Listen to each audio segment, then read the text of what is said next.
Connections are easy to form, but hard to sever. If love will inevitably lead to loss, pain, hatred, and despair, then all the more reason to embrace the cycle, because it doesn't necessarily end there. If one is on the brink of destruction, the only path forward is reconstruction. And on this road of salvation, new connections form, and love is reclaimed. Enlightenment is sought not through detachment by severing stubborn bonds that will inevitably lead to pain, but by accepting the balance that governs human emotion, embracing both the positives and negatives that shape the world. When Sasuke explains cooperation was only achieved because of a common enemy, he disregards the new connections that cooperation brought about. And a microcosm of this phenomenon is showcased with Gaara and Shukaku. A common enemy and Madara stands before them, so they unify their powers. And a new perspective spawns through this unification, one that echoes to the past.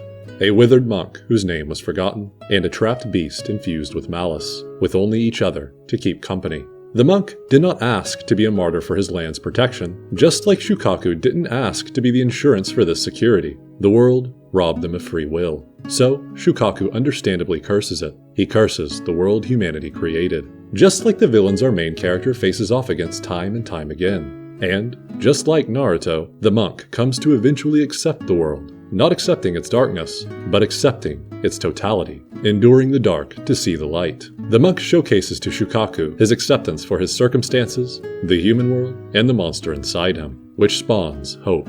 A tunnel of light displaying a brighter tomorrow.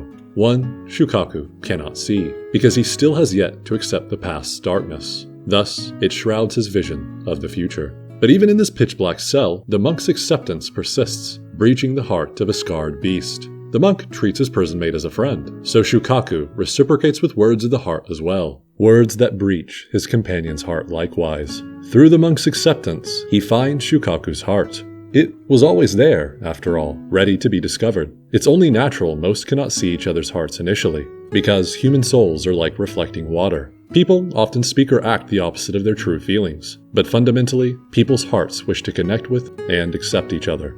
Is all of this sounding familiar?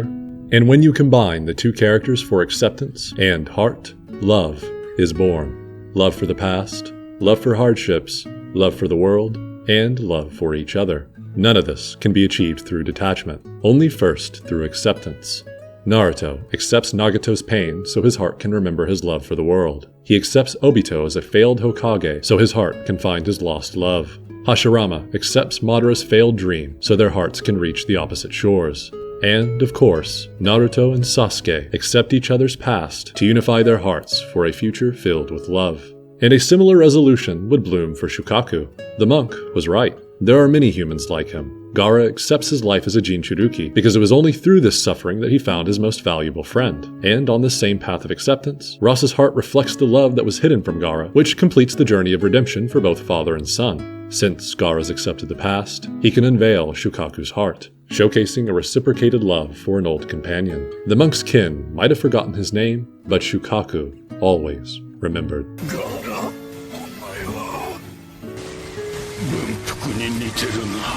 This flashback that runs for a mere half a chapter, while on the surface benign, is loaded with symbolism that resonates with the themes of the entire story. And I hope I was able to convey at least a semblance of that brilliance to you here. Please like the video and subscribe to my channel if you enjoyed. If you want to be on screen here, consider supporting me on Patreon. Thank you to my top supporters, Drepulk, Sensei Krolon, and Johnny. That's all folks. Spice Boy, out.